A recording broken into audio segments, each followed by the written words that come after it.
Hey there, superstars. His name is Aaron, and he had 2 bowls of Fruit Loops for breakfast this morning. His name's Tommy, and he does what Nintendo don't. And you're listening to the SuperPod Saga.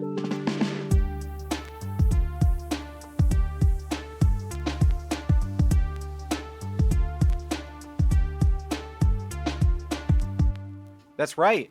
You are listening to the one and only SuperPod Saga. Of all the podcasts on the internet, this is one of them.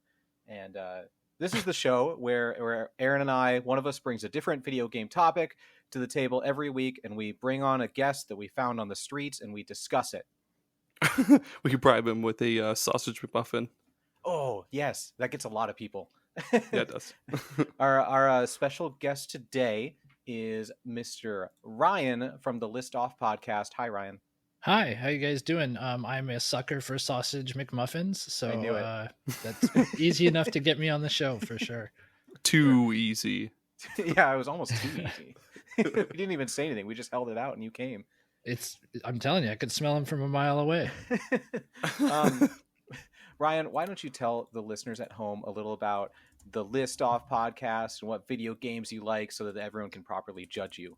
Yeah, no, people can definitely judge me. It's very easy based on the games I like. One of my top favorite games of all time is probably The Last of Us Part 2, and then immediately people either like me or don't just by me saying that. So I'm curious what side the listeners fall on. But yeah, the List Off podcast, we've been around for about 3 years.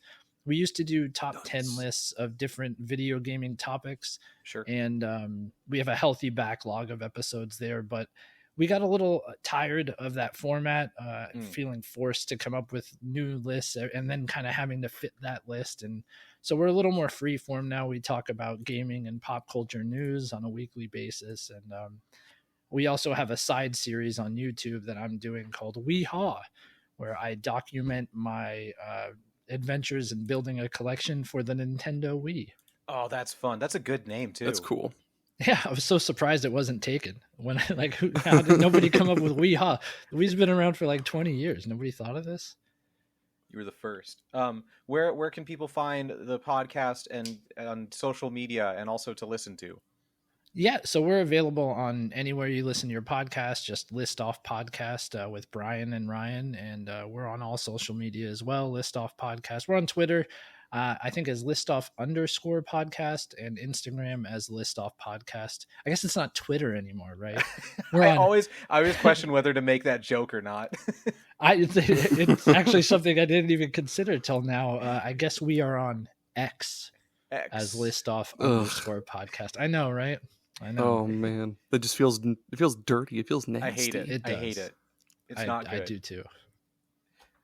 Where can people find us on the internet, Aaron, if they want more SuperPod Saga juicy goodness? If they want some scrum-diddly-umptious SuperPod Saga content, they can go to superpodsaga.com. Available at all major retailers, but not superpodsaga.com. All of our episodes, our blog, our support page, which has our Patreon. If you enjoy the show, you want to give us money. Nom nom nom nom. Yep, and then SuperPod Saga. No, and our socials too. Sorry, holy shit, I need to drink more of this drink. Our socials are on there. There's no X logo yet, unfortunately, Elon. Oh, is there really not? That's funny. No, it's still the bird. That's going to confuse people. They're going to be like, where's the X? I want to follow them on X. Where the fuck does this bird go? What is this bird? Is this? Yeah, it's like Twitter never existed for like well over a decade. It's like that episode of Nathan For You where he's like, what this means? Yeah. Yeah, but we're here to talk about video games, right? Right, guys? You guys like video games? I'm here for sausage McMuffins. Oh, well, shoot, that's right. There's more to this than just the McMuffin. Top 10 sausage McMuffins. Number 1, McDonald's. This one in my hand. Shit. Oh, okay. Yeah, video games is why I thought we were here. So if everyone can just kind of rack their brains for some video games, that would be cool. We're going to talk about the best genre mixes. What?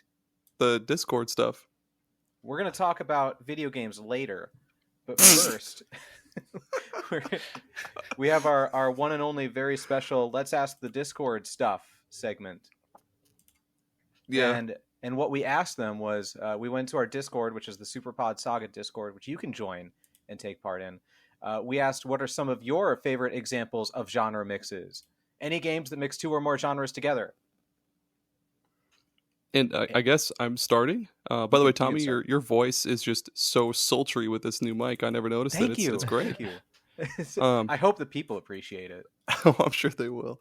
Audience, please leave comments about how turned on you are by listening to Tommy's voice on a scale of 1 to 10. But yeah, so the first one, Chris ANC on Novel Console, of course. Battle Chef Brigade. It's a match 3 game meets a beat 'em up meets Chopped. I've played that game and I love it. That is a good one. Chopped. The chopped part is what really makes it for me. I love Chopped. I never knew this about you. I've never loved you more than I do now. I live for Chopped. Finally. It's so great. Real Dave Jackson said Yoku's Island Express. Pinball meets Metroidvania. Love it. Yeah, boy, I'm a big advocate of Yoku's Island Express. I love that game. Yeah, I played the demo and I enjoyed it. Next one, Deadbeat Punk. Borderlands, a hybrid between dungeon crawler looter and first-person shooter. Yep. Yeah, boy. That was like the granddaddy of shlooters.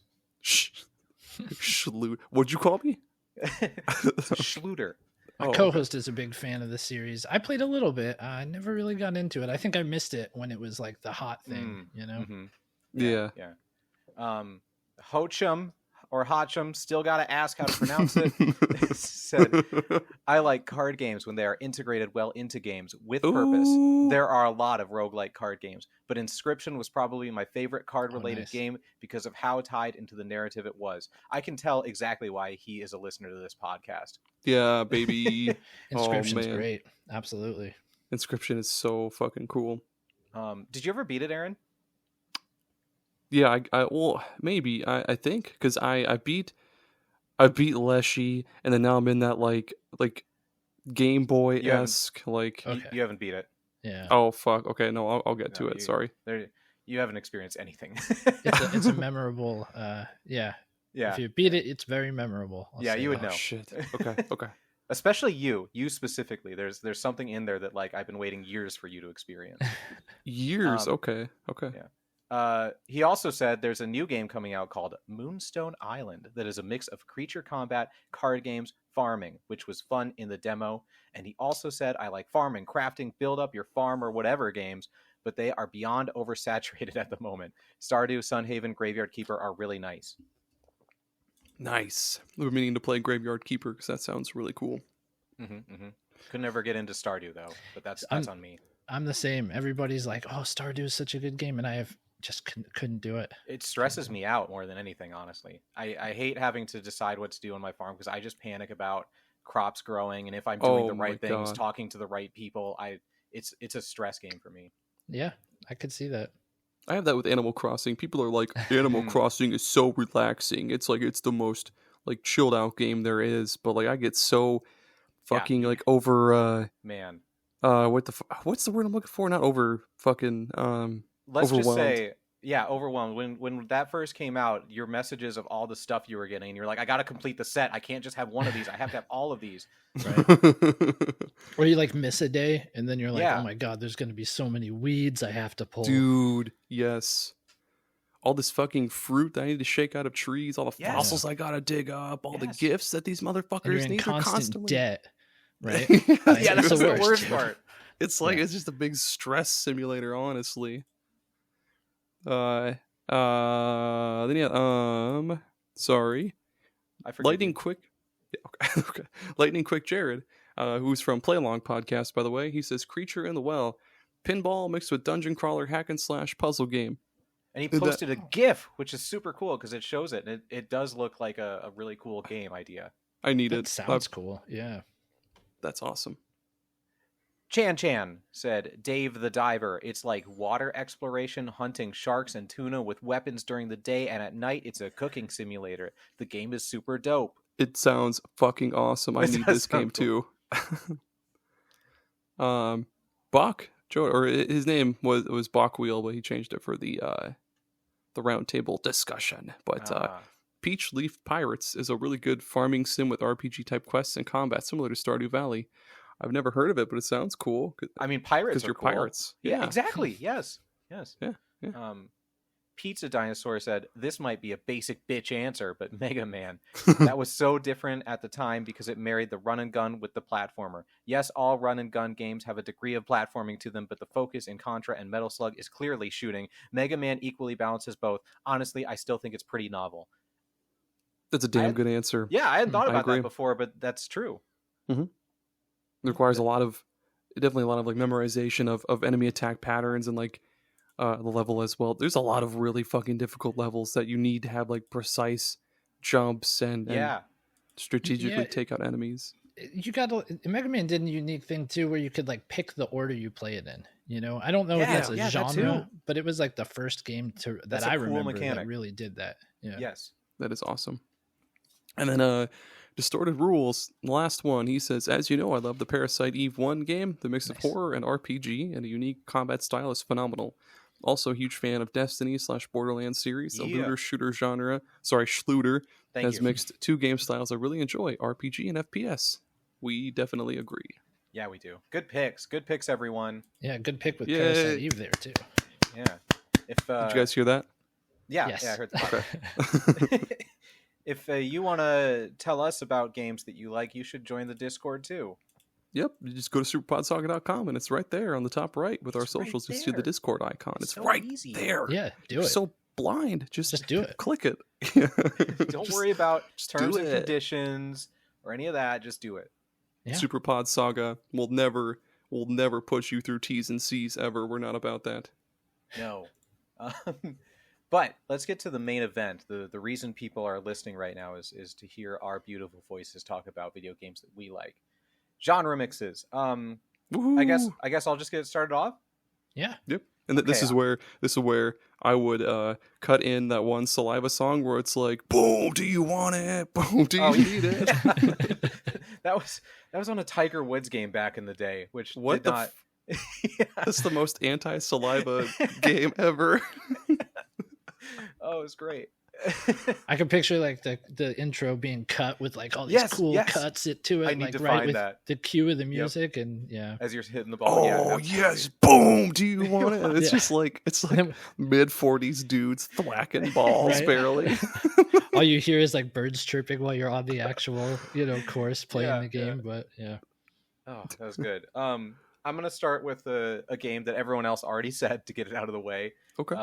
Borderlands, Borderlands, Yay! especially back when it came out, was really unique in the whole open world first person shooter looting thing, because no one, as far as I'm aware, hadn't really done that yet or done it as well as fun as Borderlands made it. Like, I had that on my laptop back in the day, and just getting new guns all the time, because there was a million guns with different abilities and different things. It just like was such a fun playground to explore. Like, I remember my favorite gun, whenever I would reload it, my guy would just chuck it and it would heat seek to the enemy and blow up like a grenade. And I'm like, who comes up with that? Like, every other game at the time was just military guns that do military gun things. And here it was like, you're going to have so much fun. Just go and do whatever you want and have fun with it. And they very quickly evolved over the years too. Like Borderlands Borderlands 2 is still like the best in the series with how much you can do in that game. They added like 2 new characters beyond like the normal 4, and then the skill trees are just fucking insane. Oh, yes. And then skill trees, I even forgot about that. The guns were even more insane in that too. But tell us about the skill trees, Tommy. I only saw that the end of one of the skill trees was called Sexual Tyrannosaurus, and so I just picked that. I didn't really explore the other ones. Who was your what character did you pick when you first which character did you pick in the first game, like the very first one? I'm trying to remember. That was so long ago. We were just little babies back then. Was there a man with a turret? Yeah, the commando. I picked the man with the turret. I picked the hunter who had the bird. Borderlands is a game. It is a game. That's what I have to contribute. Yes, you were right. You were totally right. Thank you. Thank you. You absolutely should play them. Borderlands 2 is on sale quite often, and I kind of want to play Borderlands 2 now that we talked about it. I have like the Handsome collection because it went to the PS Plus at one point. So there you go. I've dived into it before with my co-host, and I played a few hours, but you know, it was one of those things where like we had the best laid plans. Like, okay, we started this like campaign, and he was all psyched, and I'm like, yeah, we could do it together. We could play through the whole thing co-op, and then just like never picked it back up after that first night of playing. Oh, that exact same thing happened to me with a friend. I also had my brain do some weird thing where I kind of blacked out while playing it, which made me not want to play anymore. But also, like, it was a Holy Destiny shit. friend that I was playing with, and we were like, "No, let's just play Destiny." 'Cause we were playing Destiny at the time. Nice. But it was cool. Like you said, the depth of the weapons was something that is immediately apparent. Like having never played a Borderlands game prior to it, it was like, you know, we'd get new weapon drops from enemies we defeated, and I'd find myself sitting in the menu for like 5 minutes, just like, okay, dude. You know, which one actually has more effective stats, and yeah, seeing all those green arrows. Oh my gosh, excuse me, boy, I bet that burp was high quality for everyone. I actually didn't even hear it. I heard like the last like the peak of it, like where you went oop and then started talking. Yeah, good. The just seeing all the green arrows that show all your stuff is better. That's a good feeling. That makes my brain happy.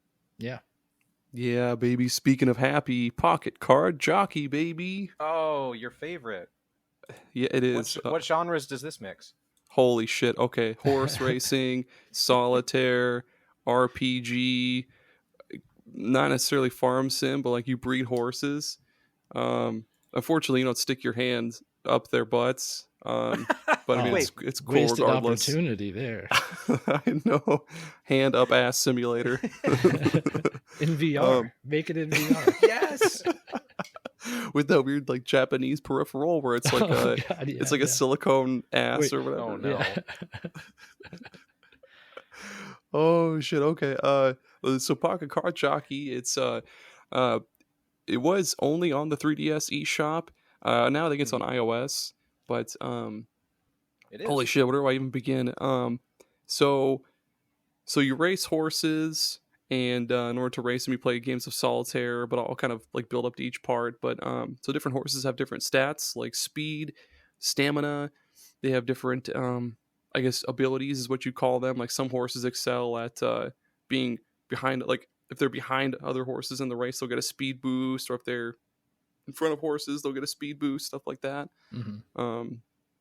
And after a race, your horse will gain XP, and of course, if they get enough XP, they level up, and that'll increase their stats, and they might learn a new ability. But during a race, there will be different little cards on the field that you can pick up, and if you use them during solitaire, you'll get their thing. Like there's ones that have like a little carrot on them, and that's your adds to your overall stamina throughout the race. Or there's like a blue fireball that gives you like a big speed boost on the finishing, I guess like the final stretch of the race. And there's like a bunch of others, but so during the race, basically to determine how well you do in the race, you'll play a game of solitaire, and the goal is to use up all the cards in your deck, because at the end, when time runs out and you still have cards in your deck, they'll affect your horse's attitude, which greatly affects how much stamina it uses while it's running. And of course, when you get to the final stretch and you have like no stamina, your horse is just this is going to go super slow. And, but yeah, what else is there? There's items you can buy to make it so, like, there's a pair of goggles that'll make it so you can see like the top card of your deck when you're playing solitaire, or like I forget what they're called, those like little sticks that they have that they used to like smack the horse to make it run faster. A whip. Yeah, there you go. You know, the sticks. Just a whip. just a twig. Yeah. That's like, what an interesting game. This is the first I'm hearing of it, and like I love when games do this. They just take things that don't make any sense working together and somehow find a way to make it work. It's so wildly addictive. Like, it's at the end of that, like when I first bought it, I played it for maybe like a couple hours straight, and I felt like I needed to call 1-800-BETS off after that, because it was like it's so tough to put down once you start. And then after like so many races, your horse will get to a certain age where it has to retire, and you'll put it out on the farm. Oh my gosh, you You scared me. I No, thought you so too. No, you don't ever put them down. No, I thought stay. I thought you were gonna say you put it out of their misery, and you're like, you No, put them no, out no, on my the bad. farm. I was like, oh, thank goodness. But yeah, on the farm is when you'll breed horses, and you can like you pick kind of like Pokemon. You like pick the ones with like the best stats or whatever, and then Breed 'em. you'll crap out a baby horse with like the best stats and best ability mixes and all that stuff. And horses have like different appearances too, like they'll have different colors or like different types of horses and shit Just like like real that. life. Yes. Did you mention that it was made by Game Freak, the Pokemon people? I didn't. No, yeah, What? it was made by Pokemon people. Yeah. Yeah. Whoa. How have I never heard of this? It's super. It was only a 3DS eShop exclusive, unfortunately. So unless you have it, there's no way to get it. But I'm sure you could. Apple I'm sure you Arcade. If you subscribe to Apple Arcade you can play it on your iPhone too. That, or you could emulate it probably. But Probably. Yeah. Whoa. don't tell Whoa. anybody I told you that. No, that is illegal. That's true. We don't do that. That's right. That's right. So I don't know if I should go the super obvious route here, or if Yes. the first one I mentioned should be something that I don't think other people will bring up. If you tease the people with things that are going to come later, they'll listen longer. Oh yeah, that's right. Good tactic. So more obscure games to come, but the first one I'm going to mention is Rocket League. Ooh, good This was the one that's- that like immediately came to mind when I was like, okay, I mean, mixed genres, right? Like it's a driving sim Absolutely. / soccer game / like physics construct. It's Yep. a lot of fun though. I played Rocket League. I first got it when it came to Switch. And bought it. So I didn't have the best experience. I wasn't getting like the full Rocket League experience. It's kind of a condensed version that was available on the Switch, but I still had such a great time with it. I don't care what the surrounding area of the arena looks like nothing about the gameplay was different, right? Yep. And just learning the little nuances of how to like get off the line fast and how to judge the movement of the ball and getting in its way and everything. It's such a nuanced game with that physics engine and the ability to get the cars to actually fly. You see these clips online where people are doing like the most insane stuff, and then you try it and you're like, wow, I burnt through all my fuel really, really quickly and I'm now falling back down. But I think this game succeeded and is still succeeding because it nailed the feel of everything, how the cars drive, how the ball reacts to them, how you're able to manipulate the rockets to fly through the air. Everything was like so finely tuned. And it's such an interesting mix, and it's funny that it's one of those things where once it was available, it's like, oh, of course. Like, of course, right? Of course. Car soccer. Like, why wouldn't somebody come up with this game? And it's funny it took us this long to get it, Yeah. But Rocket League. One thing that I think I've forgotten about just because I have like 750 hours of Rocket League. It's stupid. Damn. Wow. You forget how much work they put into the actual physics of the game. Like, I remember when the game first came out, someone took the cars and just like drove them in a circle to show that the turn radius of each car was different based on the wheel placement, and then everyone figured out all the hitboxes were different too. It's a game that, like, it's not like a fighting game where you have to memorize things and try and predict people's combos. You get better at Rocket League by playing, by finding a car that just feels right to you, and learning how the ball bounces off the wall and figuring out the corners and stuff. It's just so dang good. Oh yeah, so many of those like emergent gaming moments too, where you make the perfect save or get that crazy goal and you're just able to clip it, and it's like that memory that like it feels good. It makes you feel like you're actually accomplishing something while playing a video game, right? Doing something incredible while playing a video game. It's so easy because you just hit the select button and it saves the whole game if you want, or at least it did back in the day. Cool. And so every once in a while I'll go back to view some of my earliest games and just judge my past self about how absolute trash I was when I was first playing, because you are bad. Like, it's hard to figure out how to jump and flip and maneuver the car and hit the ball, and just watching myself way back then just flail about wildly, I'm just like, oh, how so embarrassing. Yeah, yeah. Well, I'm still pretty embarrassing. I never got that good. I definitely didn't put 750 hours into it, but I got to a point where like I would do a cool thing every once in a while and Yep. feel really good about it. Speaking of video games, my next pick.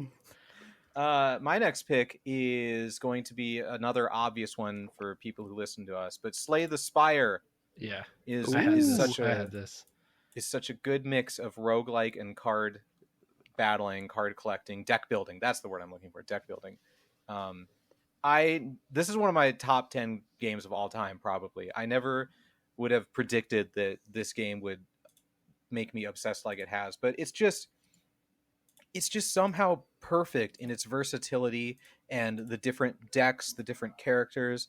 When you like play it enough to like know the ins and outs of each enemy as well, and how you can use whatever deck you've built to try and beat them, or being halfway through a run and getting a really good card that you weren't planning for, but being like, I think I can pivot into this and make it work, and then actually making it work is so fantastic. Yeah. Yeah, I had God, this on that my game is list. so good. This is a perfect pick. Mm-hmm. Thank you. I What are your guys' experience with Into the Breach? Into the Slay Breach the or Slay the Spire? Spire? Slay the Spire. My bad. Okay. There's a lot of Right. games that are like blank the blank. Yeah, seriously. No, Ryan, you can go first. Everybody's heard me talk about Slay the Spire. It's your time to shine. Oh yeah, no. So I was really excited when I first got my Series X. I was like, oh, this is great. Like I'm ready for the next gen of Xbox titles, and I had Game Pass linked into it, and I'm like, oh man, this is gonna graphically blow me away. And I'm like, Yeah.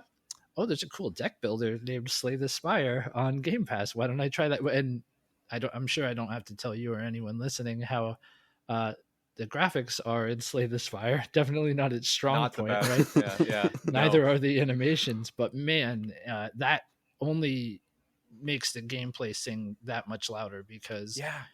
it's the only reason you're sticking with the game. And it's like you said, it's that first. It's like any good roguelite, right? Like your first run, you're just figuring everything out. Your 1st 5 runs, you're just figuring everything out. And then you get into those nuances, like understanding how each character you select works and what their decks are like and the strengths of them, and then understanding the enemies and how to approach each enemy. And it's that like beautiful mix of a well-paced learning curve, but getting to like perfection to where you're superbly good at the game is extremely difficult. Yes. Yeah, it's a great game. I still play it every once in a while. I didn't play it until it came to Switch, which I guess was before it came to other consoles like Xbox and PlayStation. But I think I was the one that told Tommy to get it, and then Tommy was that right? I don't played think it. so. Okay, well, yeah, it's just really good. It's just a really awesome game. I especially love I love when like any game gives you multiple characters and then each character has like more than one way to play them, because like I don't want to be bored with just doing the same thing with each character every single time. But yeah, Slay the Spire, like each character has at least like 3 different play styles to pick and choose from, in case like you start off as like the silent and you're like, oh dude, I got this sweet artifact that makes it so like 0 cost cards do +3 more damage. Guess I'm going shivs. And then you can just kind of build more into that, or like add some poison to it. And it's just so, and it's such a great feeling of like getting to a shop and then like he's offering you all these cards on sale and just be like, oh, my deck is perfect as it is. Fuck you, merchant. And then you're just blowing through each enemy encounter with your well-oiled machine that is a deck. And it's just so satisfying, and all the unlockables too, dude. Absolutely. I love getting a surprising build that you weren't anticipating. Like the warrior, his main focus is like building his strength up so that he does more damage with his attacks. But one time I got a card that was like your defense, how do I word it? Like your shield is what you attack with, and then you lose your shield, like however much armor you have built up. And I was like, that's stupid. Why would I ever want to get that? And then I got another card that was like, your shield doesn't disappear between rounds. Your armor doesn't disappear between rounds. And I was like, oh, so I can just buff up my defense every round and keep stacking and stacking and then unleash it whenever I get that card for massive damage. And I just rode that all the way through to the end. And I wasn't expecting that. It was such a cool idea. Yeah. Sometimes you have those opportunities to adapt, and it works out better than you'd expect. Yeah. Man, so good. Wait, whose pick was that? Yours, Tommy? That was mine. Okay. Speaking of great games, how about Cult of the Lamb? Oh, or no, tell I me should more. I should have made it about roguelikes. Fuck. Well, anyway, well, yeah, Cult of the Lamb. It's another roguelike. The combat is just like hack and slashy kind of shit, but then there's the cult simulation, which like you can't see it, but I'm doing the like the okay like hand symbol bullshit, but I've spent way more time on the cult management than I have the combat or like anything else, because it's just so great. Just feed your followers bowls of poop. Like really, they want it though. Some of them want it. That's true. Yeah, sometimes they do. It's just so cool to like, you can go on like say one run through like a boss and then gather up like a shit ton of like wood and like stone and all sorts of other shit. Maybe you find like an extra follower, but then come right back to your cult and then just spending like fucking 4 to 5 hours with that, and then doing like another say like 30-minute run, another 4 or 5 hours with your cult, and it's just so cool. Just building new structures and getting new not sermons, but like rituals and all that other shit, and then just beefing up your cult to be this like, oh man, it's so good. It's so fun. It's so good. I have not played Cult of the Lamb. I haven't played it, so I can't speak on it. My co-host has told me all about it. That's how I knew sometimes they want to eat poo. Like I know there are sometimes like cult members who ask for it, which is very odd. But yeah, I've heard lots of good things. It's great, dude. I remember when it came out, and I asked Tommy, I was like, should I buy it on my laptop or on my Switch? And he was like, laptop, Cult of the Lap or whatever. And then my laptop couldn't run it, so I was like, no, it's on Switch now. The more powerful gaming device. Yeah, okay. Right. You always pick the more powerful one. Speaking of the Nintendo Switch, when it was new, its first year when it came out, it had so many good titles. It had, Breath of the Wild. I think Mario Odyssey was within that first year, right? Mario Kart 8 Deluxe. But there was a little indie title that I fell in love with, and it was Golf Story, which is a mix of a golf game and an RPG. And it's such an endearing little game, Yes. It's a really compelling RPG of you climbing the ranks of this golf world and kind of earning respect for your mentor.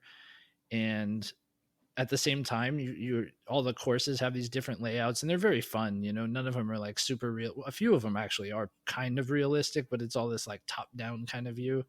And it's a pretty in-depth golf game in there as well. And it's just a really cool blend of the two, with good humor, good writing, a good storyline, and it keeps you engaged the whole way through. I had such a good time with it. It was one of those titles that like I don't hear many people talk about anymore. But within that first year of the Switch, it was one of my favorite titles on the console. You're basically describing me. Because I did the same thing. I had the Switch early and I got Golf Story, and I was like, this is so fun. What a fun little game. I love this.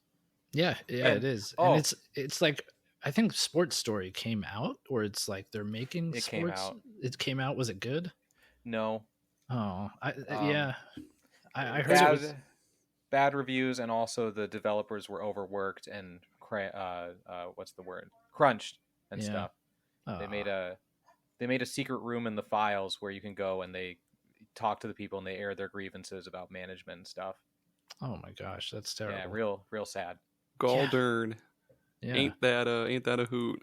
Well, if you want to remember the better days of this development company, you should play Golf Story. Yeah, and sorry, go on. No, go ahead. Speaking of it being on the first year of the Switch, it also had when the ball would go in the hole, it would like the HD rumble in the controller would feel like the ball dropping, and I was like, oh, this is the future. This is the future of video games. Right. I was one of those people who made the mistake of buying 1-2 Switch, but there was a game in there where you would like roll the Joy-Con. Yeah. You roll the marble in a can. Yeah, you'd have to like find out how many balls were in the can or something. And I was like, what? I had the same thought. I'm like, this is the future. I feel the balls in my hand. And then you never said that again. No, it is the future. I need to go back and play Golf Story. I never beat it because I came across a glitch that kept me from getting any further. It was at some like there's this part where you're at like a golf simulator, and I forget what exactly happened to me, but I can't progress any further, and I stopped. I was like, man, that sucks. And then other games came out. I remember there being a steep curve at one point in the game. It's been years since I played it, but I do remember like having a pretty easy time cruising through the game, and then all of a sudden, you know, I want to say about 7 hours in, it was like, holy shit, like this got really hard all of a sudden, and it was out of nowhere. Weird. Yeah. I remember just appreciating the differences each round of golf you played, because they just had like little differences, like there are birds in this one that might pick up your ball, or I'm trying to remember what the other ones were, but there were like little unique things with each course, and I really appreciated that just to keep every round fresh. Like crabs? Crabs, yeah, maybe there are crabs. Wasn't there like a dinosaur land one too, like cavemen or something? I remember. That sounds cool. I hope there is. Yeah. Oh man, good times. Speaking of games on the Nintendo Switch, I want to talk about Ring Fit Adventure. Which is a mix between an exercise game and an RPG. That's cool. Yeah. Have you ever played it, Aaron or Ryan? No. I've only seen like a few gameplays of it. This is another one where my co-host was like, "It actually makes you sweat. You should play it." 1,000%. I hate exercising. I hate running. I hate working out. And oh my god! But when I play Ring Fit Adventure, I'm having fun. I'm having fun exercising. They did it. But more than it's like an actual full RPG. Like you guys have no idea. You level up and you unlock new quote unquote attacks, which are just different workouts, and they are around different colors. So like workouts with your arms are red, workout with your abs are yellow, I want to say, or your legs are yellow, and yoga poses are green. And as you start a level, you'll run through it and face enemies, and then it's turn-based combat. And if the enemy is red, you have to do an arm workout to do more damage to it. Which seems pretty simple, but as you level up, you get stronger and stronger attacks, which are more and more difficult workouts. So it's like teaching you it's like tricking you into doing harder workouts for longer by making you fight stronger enemies. Like and there's boss fights. Yeah, there's boss fights too, where you have to do stuff, and it makes you use your body in all these ways, and you don't even think about working out. It doesn't even feel like you're working out because you're just having fun beating enemies and stuff. And you get items at the end that you can, like, you get different fruits and stuff that you can make into smoothies that give you stat boosts, and you actually have to squeeze the ring to make the juice. It's just so very cool idea. There's side quests. You can find people that do side quests. Like I got stuck on a place because I wasn't strong enough to, like, I just got too tired doing the workout, so I couldn't beat the guy. So I was like, let me go to a past land, and I found all these people who needed help with stuff, and I was like, oh, I can help you through the power of working out. The power of working I can help you with this side quest by flexing my muscles. Yeah, and the story has like sages, of working out. Like there's people with really strong legs, and they're like, you can't have stronger legs than me. And I was like, just you fucking watch, buddy. I may be weak, but I have thick legs. Put that motherfucker in his place, Tommy. Well done. Yeah. I just couldn't believe that it had all these RPG elements, and it just felt like I was playing a game, but they were tricking me into working out. Good job, game. Thank you, game. speaking of sweet thighs or whatever, Project X Zone or X The Zone heck 2. is that? Yeah. Oh, buddy. Oh, baby. Oh, just. Well, yeah. So all the characters and stuff. It's like this big crossover of Capcom and Bandai Namco Whoa. and Sega and stuff like that. So you'll see like Dante, Ryu, fucking Mega Man, Chris Redfield, a bunch of like anybody from fucking Dot Hack or Ulala from for Ulala from the Shut up. Space Channel 5. I don't fucking know, but yeah, so you start off, you just move your fellas along a grid, of course, like typical strategy RPG fashion. And once you get to an enemy, you'll initiate combat again, like a usual strategy RPG. But instead of like, say, Fire Emblem, where they just attack on their own and do it all for you, or like Shining Force, they do it all for you and stuff like that. Instead, it's like on one screen, of course, you'll see your characters facing the enemy, and then on the other screen, you'll see like different button combinations for like different moves and shit, like a fighting game. And yeah, the combat plays like a fighting game. You have this small window of time to do as much damage as possible to the enemies, and you'll just beat the crap out of them and juggle them and just blast the piss out of them. And by like any chance at all, have either of you ever played Valkyrie Profile? No. Okay, well, it's got. I've heard of like, that one though. It's a little bit like that too. Like when the enemy's health gets to like a certain threshold, or when you fill a certain gauge or something like that, you'll do like a super move, and you'll just blast even more piss out of them until they're just fresh out of piss. And it's just such a good game. Oh, and there's Fire Emblem characters in there too. Sorry about that. This is nuts. It's awesome. I can't believe I feel I can't believe that I didn't know that it exists, and I can't believe that I can't believe it exists. It's awesome, dude. There's a sequel. It has Kiryu. Aaron, from did the you know there's a Yakuza sequel? games in it. Yeah, I never played the first one. X Zone 2 was the one I played. Yeah. Yeah, Does and it has Phoenix Wright fight people? Shenmue. Yeah. Phoenix Wright is also in Marvel vs. Capcom 3, and yeah, you can play as Phoenix Wright, and he'll just be like, objection! Then he'll throw like his briefcase and shit. Oh, that's excellent. Classic Phoenix Wright. Why yeah, haven't they dude, made it's more? I don't know. I'll read about it more, but that'd be cool if they did. Like, you don't use the touch screen for anything. Like, you might as well make a 3 for like Switch or like everything else. I'm reading from Wikipedia, which we haven't actually done in a while. Oh yeah, let's hear it. Hideki Kamiya of Platinum Games, he stated he was approached about having Sega character Bayonetta included in this game, to which he refused, as he wanted Bayonetta and Dante from Devil May Cry to meet, quote unquote, on his own terms. Only when I say they get to meet. Right. That's a crossover I get to do. Project X Zone. But if there was a third one, he said he would love to include it. But yeah, what a wild game.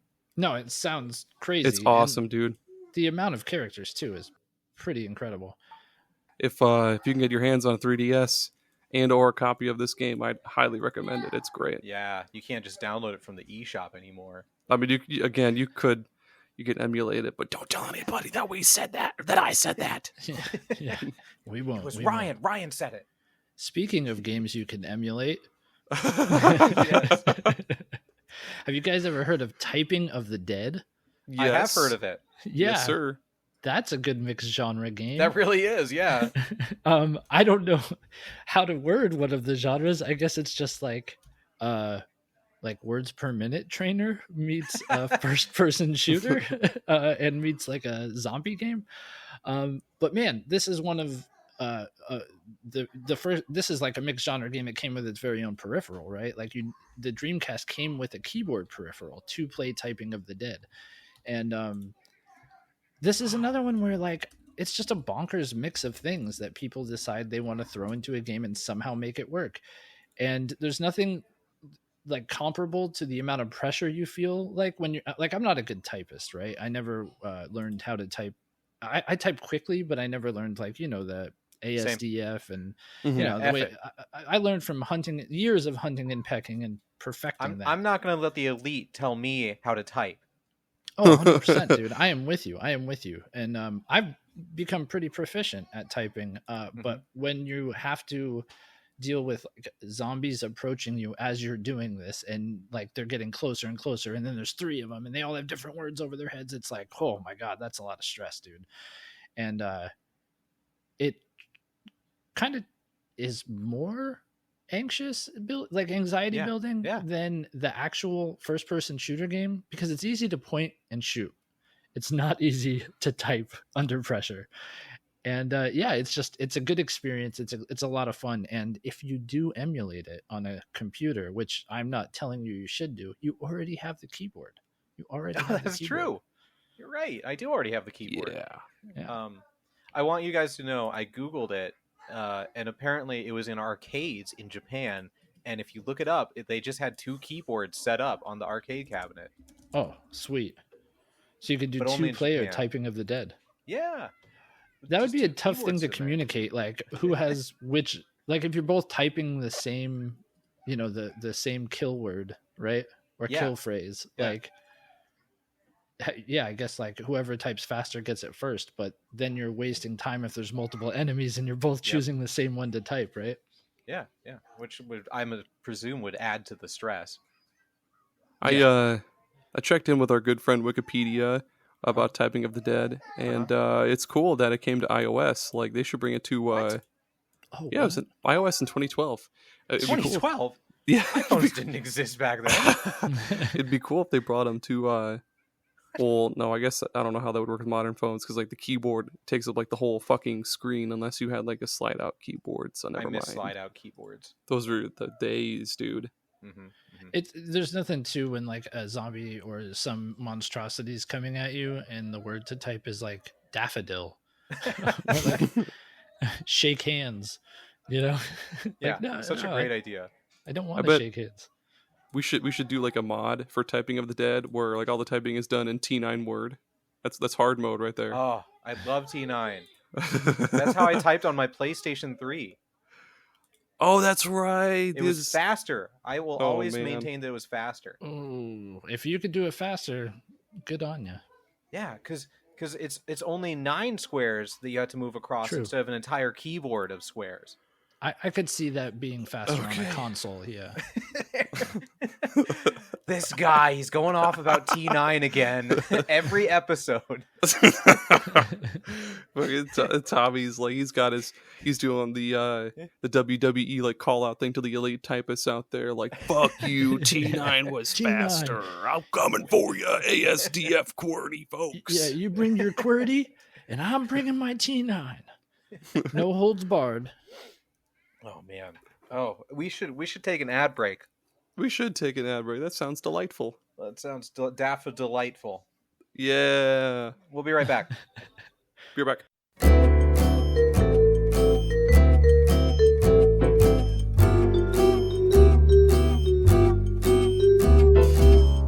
SuperPod Saga is brought to you today by our superstar patrons, A Novel Console, Jared, Jameson, and Adam.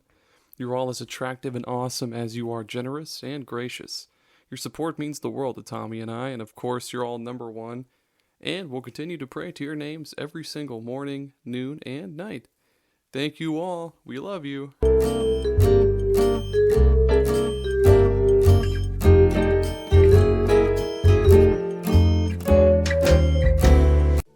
Hey superstars, are you a coffee addict looking for your next big caffeine fix? Or are you just tired of all the normal boring coffee options out there now? Well, you need to check out Bones Coffee. Bones Coffee has lots of different varieties of coffee flavors. They've got things like red velvet, cookies and cream, s'mores. They've got one that's called Jamaican Me Crazy that's really good. It's like caramel vanilla rum kind of thing. But they also have just your usual, salted caramel and French vanilla and all that stuff. They even have decaf and what's called high voltage, which is just extra strength. And they've also got espresso. They've got all sorts of cool stuff. Plus, if you use coupon code SuperPod Saga at checkout, you'll get 20% off of your order. And again, that's SuperPod Saga at checkout to get 20% off. You can also follow the link in our episode description. And yeah, why not? Use that one-time coupon code. Like I said, 20% off. It's great. Head over to bonescoffee.com. Get yourself some coffee, some cool gear like mugs or French press kits, stuff like that. Check it out. Okay, bye.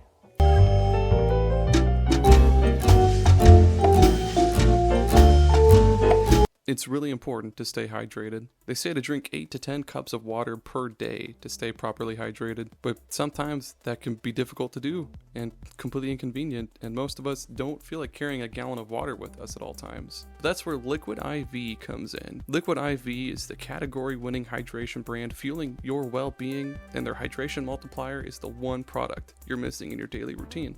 In just one stick, you get 5 essential vitamins and 2 times faster hydration than water alone. Use it first thing in the morning, before a workout, when you feel run down, after a long night out, or on long flights. Man, in Iowa, the summers can be brutal. 90 degrees and tons of humidity, and that just saps the energy and water right out of your system within just a few minutes. Luckily, Liquid IV hydrates 2 times faster than water alone, with 3 times the electrolytes of traditional sports drinks. It's very important to replace those electrolytes, and I just love how quick and easy it is to use Liquid IV. You just get 1 packet and a bottle of water, and you just pour that packet into the bottle of water, shake the heck out of it, and bam, you are good to go. Since using Liquid IV, I've felt way more alert, active, and just plain better versus drinking water alone. My favorite flavors to go to are the Yuzu Pineapple Energy Multiplier and the Tropical Punch Hydration Multiplier. I can't get enough of those ones. And what makes them even better is, like I mentioned earlier, they're packed with 5 essential vitamins like B3, B5, B6, B12, and vitamin C. And again, 3 times the electrolytes of traditional sports drinks. And they're non-GMO and free from gluten, dairy, and soy, which is just great. So you can get 20% off when you go to liquidiv.com and use code SuperPod Saga at checkout. That's 20% off anything when you shop Better Hydration today using promo code SuperPod Saga, SuperPod Saga at liquidiv.com. You have a great one, superstars.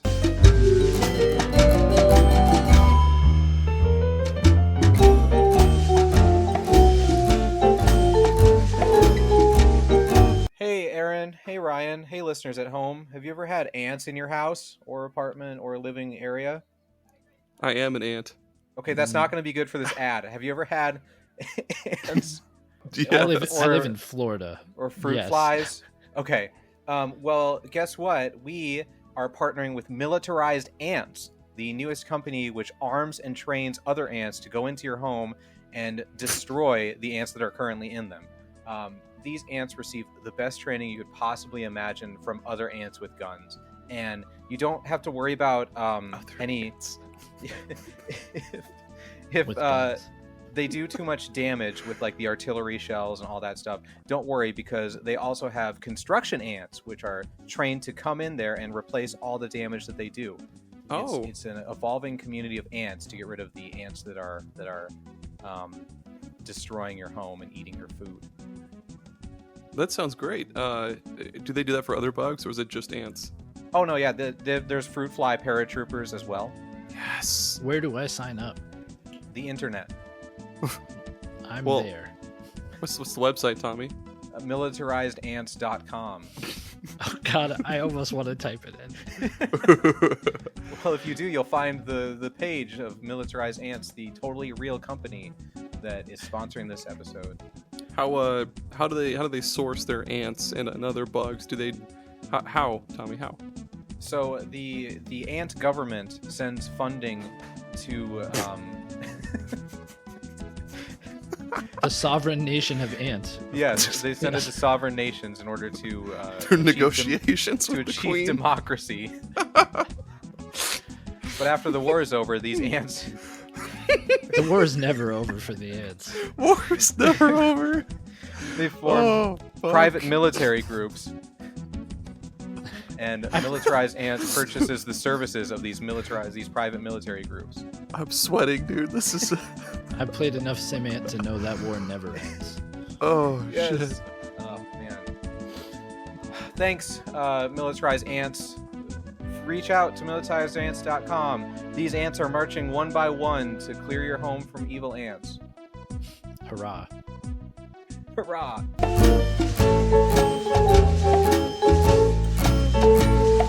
Back. We're back. We're back from our ad break. Yes, we are. Oh, it's my turn. Yep. Oh, okay. Have you guys, speaking of defending your home, have you heard of a game called Dungeon Defenders? Yeah.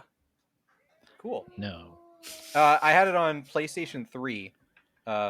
It's a tower defense mixed with third-person wizarding, I guess I would call it. It's not quite a third-person shooter, but essentially you're in a dungeon, and you have a set amount of time to set your tower defenses up, and you can set your towers wherever you want, and then the goblins start coming in, or whatever enemies start coming in, and Goblins. during that time you're free to run around and attack on your own, but you can also set up barriers, set up other towers, you can repair your stuff that's getting damaged, and it's such a fun mix of like it's multiplayer too, so you can have up to 4 people running around trying to like shore up defenses in other areas, and trying to take out enemies yourself, communicating with people. It was really fun back in the PS3 days, just playing with friends, because I had split screen too. And yeah, it just takes the best of both worlds, because tower defense is fun, like having the tons of enemies coming in and your tower is just beating them, but also being in the midst of it in third person, and seeing all the action happening and taking part in it. Awesome. Sorry, we're typing about ants. No, ants. No, I played a little bit of that on the 360, and wasn't it like each character has their own different spells and shit too? And Yep, yeah, that was fun. They made, great idea. I think they're on the 3rd game now, aren't they? They're on the 3rd or 4th, and they apparently keep getting worse with each one. Nice. Games like this, I don't know. I probably have heard of it or seen it, but like it's one of those things where there's a difficult task ahead of game developers when they name their games. And if you name your game Dungeon Defenders, it's kind of like, I might have even played this game and I don't remember it. Right? You know? It's definitely a PS3 era PS3 game. Yeah. Yeah, it sounds like it, but it sounds good. Speaking of ants, what about I couldn't pick a good one for this, but any Castlevania game that was I guess directed by Koji Igarashi, so like the Igavanias, I guess you would say. Yes, sir. So like Castlevania Symphony of the Night, Aria of Sorrow, all those. But fuck it, I'm just gonna go with Symphony of the Night. Just your platforming RPG basically, because you jump on top of stuff. 2D, of course. There's only 2 dimensions up in this bitch, and you kill enemies, get XP, level up. Leveling up increases your stats, but you also like enemies will drop gear and items that you can use to restore your health or MP. You'll find different spells that you can learn. You can buy more gear. You also like there's little secret areas that you can find that'll give you also new armor, shields, or weapons and stuff like that. But if you have, did you do Portrait of Ruin? Yes, yeah. I really like Portrait. Oh, you mean of every selfie I take of myself? Damn. Ruin.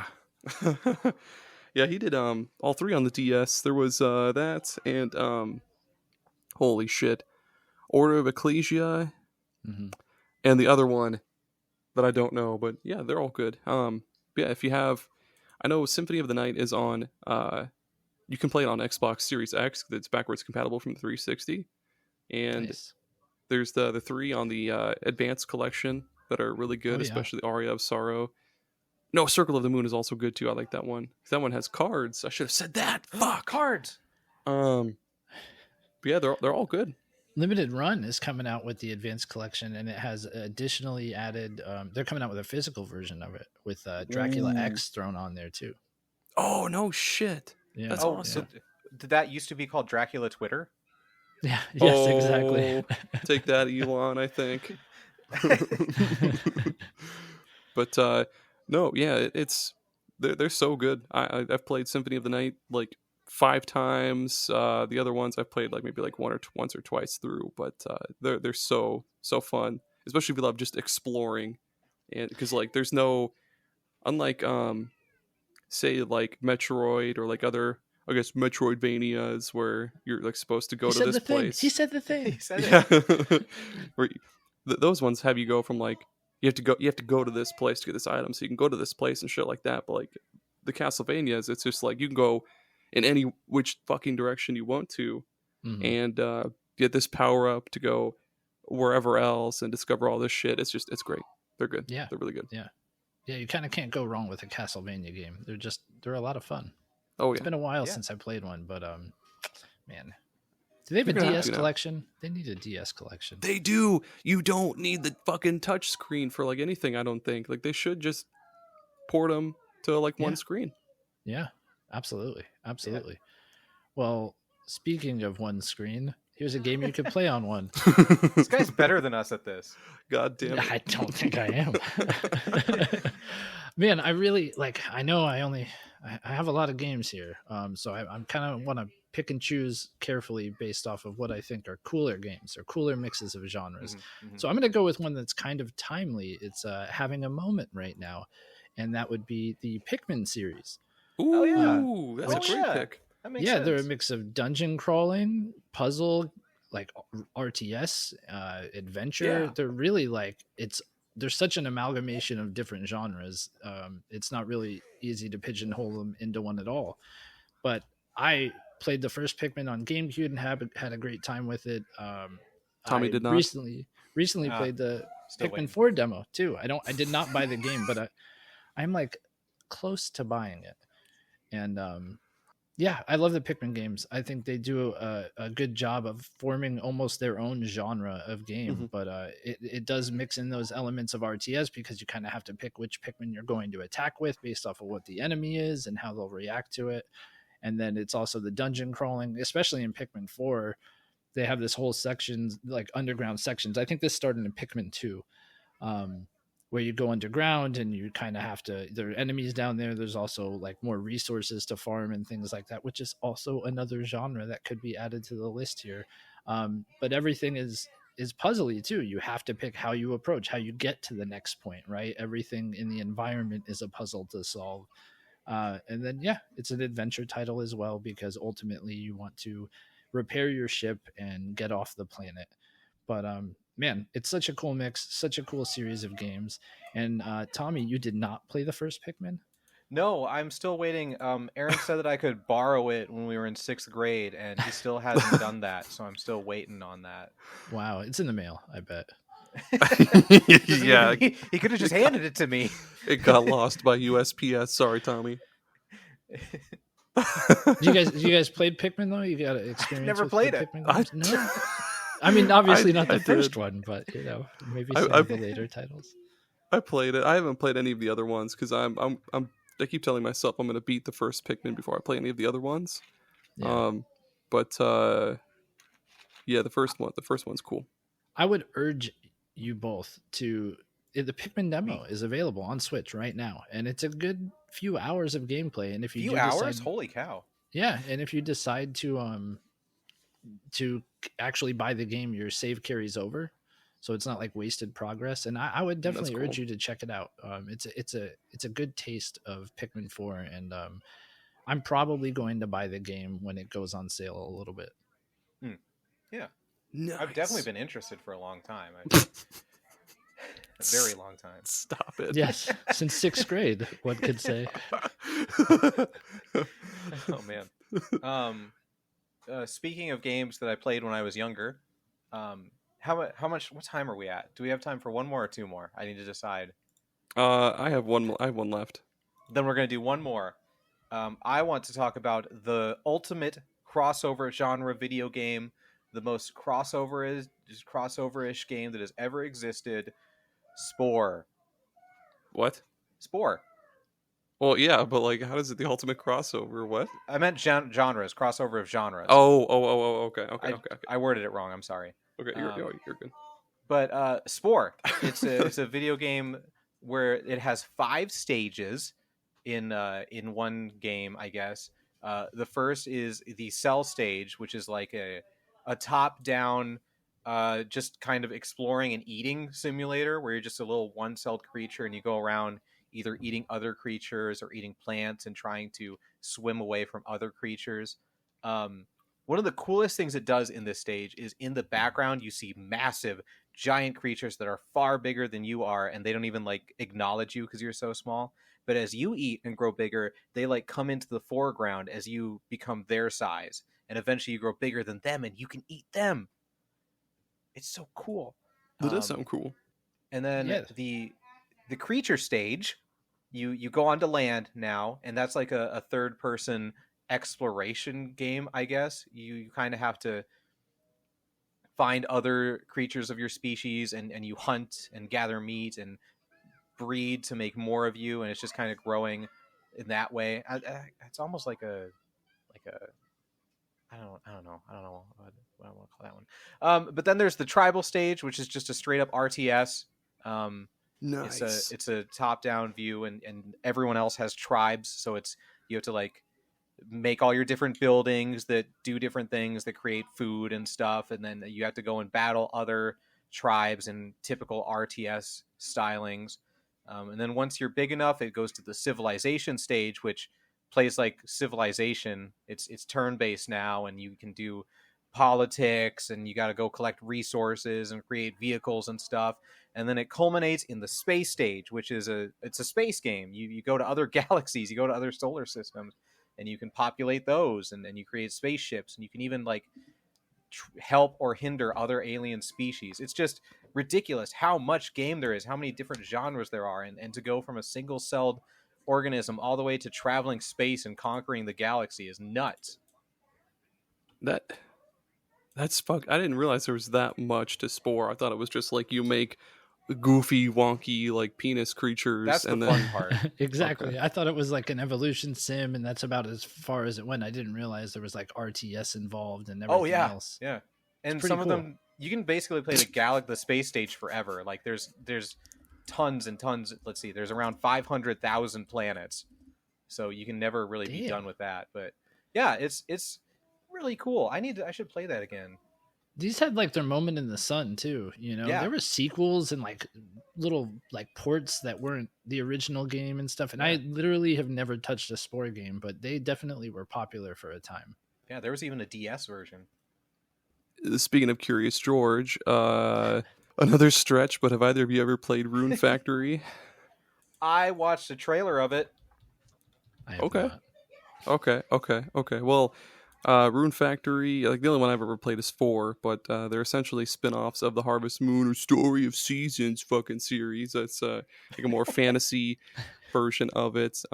So it's of course farming sim, but it's also like a dating sim, visual novel, dungeon crawler, fucking city management, all sorts of shit. But in Rune Factory 4 anyway, you're this amnesiac dude, go fucking figure.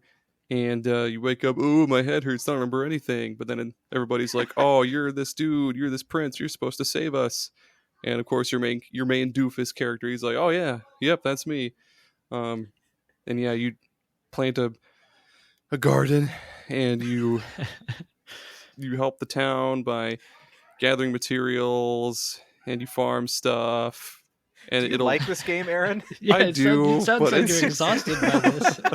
I do, but it's exhausting, dude. I like farming sims and like cozy games like that, but god damn it, are they demanding? Like it's if I miss a day of playing them, I get real itchy. Like, dude, I need to milk those cows. I need to chop down those fucking trees. But the dungeon crawling is awesome because, like, for one, the music is great. The second, like, it's like action-based combat. You're just running through, hacking and slashing, and you learn different spells, and you can craft different kinds of weapons and shit. And it's one of those like progression systems where like shit levels up as you use it. So like your hammer proficiency will go up the more you use hammers. Your sword proficiency will go up the more you use swords, and it's really cool. I mean, I'm exhausted by them, but they're good.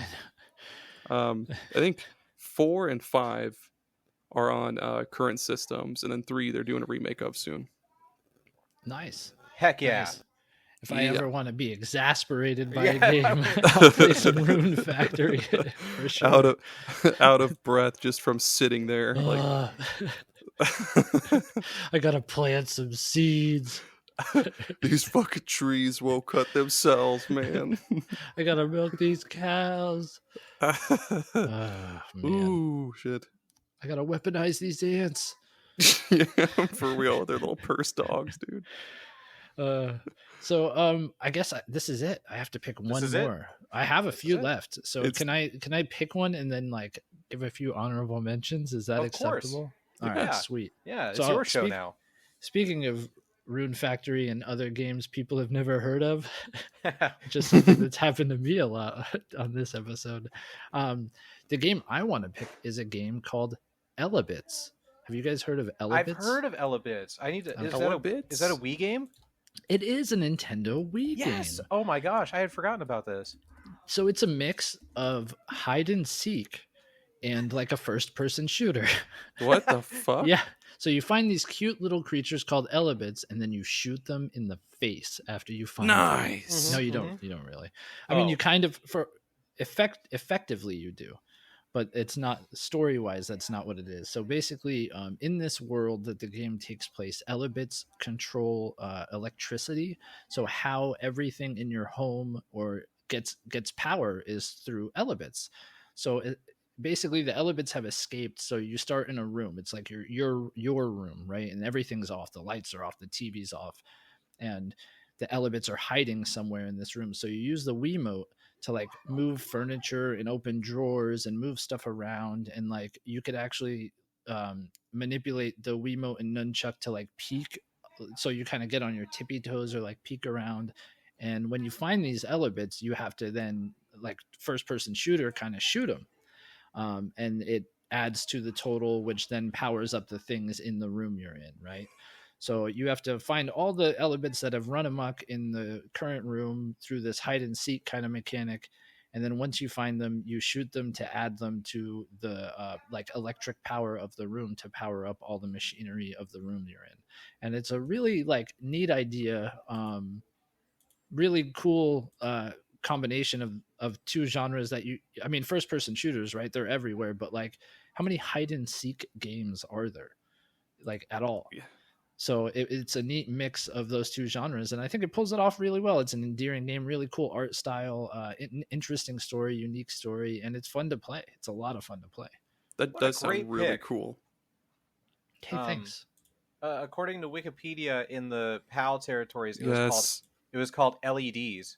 They were which makes way more sense, right? Yeah, right. I was like, oh, that's a good name. And it's not LEDs, like it's spelled out. It's like ELLEEDEES. Yeah. Right? Man, it's like LEDs. I can't believe that I hadn't thought about this game in like a decade and a half. But you played it? No, I've never played it. But I remember it. I read about it in Nintendo Power magazine. Yeah, it's definitely like, part of like the Wii Ha series. I did a lot of research to find out what games are worth getting. And this came up a lot as a hidden gem on the system. And it's super cheap. So if, obviously you could emulate the game. But if you don't want to do that, if you have a Wii lying around or your grandparents do, then you can actually purchase the game really cheap. It's like $5. You could find Elebits complete box for like $5. And it's a lot of fun to play. Yeah, it's definitely worth your time if you have the means to play it. That's fantastic. According to our good friend Wikipedia, there's even the sequel on the DS, and it looks kind of interesting. What's the sequel called? So it's Elebits: The Adventures of Kai and Zero. And instead of being like first person, though, it's like a top-down perspective, but it looks like Pokemon Rangers. Ew. So my honorable mentions, guys. Can I get into this? Yeah, do it. All right, real quick. I'll go through them quickly. One of the honorable mentions is Super Hot, which is a mix of like and first-person shooter. Yep. The way things only move when you do, it's very puzzly for that sort of game. And if you've played it in VR, you know what's up. That game is awesome in VR. Yeah. And then Metroid Prime, which is first-person shooter / Metroidvania / platformer. I also wanted to shout out Turok, which was like a first-person shooter / platformer before it was good, like before you could actually make those things work together well. Brief pause. I played that when I was a kid, like up until there were dinosaurs because it was scary. And I remember it was either a hint in the game or I read it on the Nintendo Power. They're like, jumping is hard. It might help to look down at your feet when you make jumps. Yes. Like that's exactly what it told you to do. Instead of looking where you're going, just look at where your feet are so you know when to jump. Yeah, and it was inverted too, which is horrible to deal with. It's tough to go back to, I'll tell you that much. You have to switch the controls for sure. And then the last one I want to mention is the first game I remember being like all encompassing in so many genres, and that's GTA 3, Grand Theft Auto 3. Oh, that's cheating. Why is that cheating? It was like the first one to do this, though. It's open world. It's a driving sim. It's a third-person action with a cinematic story. Like, yeah, he's right. Okay, it's allowed. Have to shout it out. That's Judge why Tommy, it's a shout out. If you Judge can Brett say, said so we gotta allow it. If you can say that Fallout 3 is what was it, a reimagining or whatever, then he can say that GTA 3 is a mix of genres. Okay, we'll allow it. Sorry. Hey, we'll allow it. Yes. There's even like RC cars in GTA 3, right? Isn't there like an RC level where you use like a radio controlled car? I had a GameCube, so I don't know. But yeah, there's well, I guess I don't know about 3, but I know there's a bunch like that in San Andreas. Yeah. So there you go. That's the games I brought to the table. Nice. Those are good games that you brought to the table. We really feasted today. Yum. Yeah, we did. My belly is full. Pat. If if people want to hear more from you, Ryan, where can they find you and the List Off podcast again? So if you just happen to buy a sausage McMuffin, I'll be there. As soon as that a rapper starts uncrinkling, he's just like running up the hill. Hi, I'm Ryan. Can I get a bite of that? You may have heard me on the SuperPod Saga. So you can find us on social medias. We are List Off Podcast on Instagram and List Off _podcast on Twitter. We have a Discord. We have a podcast that's available everywhere you get your podcasts. Come hang out with us. Give us a listen, and I hope you have a good time.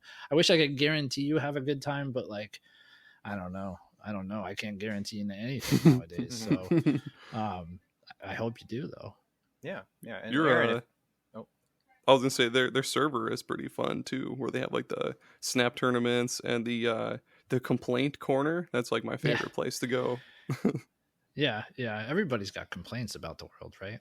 Yeah, lots of Lego stuff on there.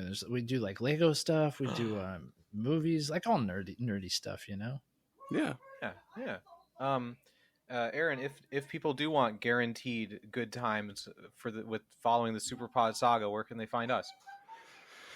If you do need to let the good times roll, you can head on over to superpodsaga.com and all of our other episodes, our blog, our social medias. If you want to follow it, we'll say Twitter. It's Twitter still. Twitter, Instagram, Facebook, whatever. Join our server. Page with money. If you like the show, be a patron. superpodsaga.com. Yeah. And before I forget, thank you, Ryan. Thank you for being here. Before I forget, thank you guys for having me. This has been a lot of fun, man. Lots of games. I was saying to Tommy that like this is the first time I've been on I think this is the most blanks I've ever drawn on a podcast where it's like, have you heard of this game? That's what no, I have not. But it's good. It's good. More games out there to play, right? Yeah, exactly. I never would have predicted we would have talked about Elebits on this show. I was gonna say that too. Today's that day. You guys talked about Deadly Creatures a few episodes ago, and I was like, somebody else remembers this game. What a game. Speaking of games, what are we going to talk about in the next episode that Ryan won't be a part of? I think it'd be fun to talk about our whole like complete history of gaming, just from like start to where we are now. Like I thought that'd be kind of fun. Okay, I like that. Like it's like I've gone through changes. Me too. I'm always going through change. I'm You a could say grown boy. I've matured. I'm a man now. Oh, you guys are gonna hear how I've changed as a person through video games. Oh man. So look forward to that. Thank you for listening. Thank you, Ryan, for being here. Thank you, Aaron, for everything you do. Thank you, listeners. You're all beautiful, and we love you. Goodbye. Bye. Bye.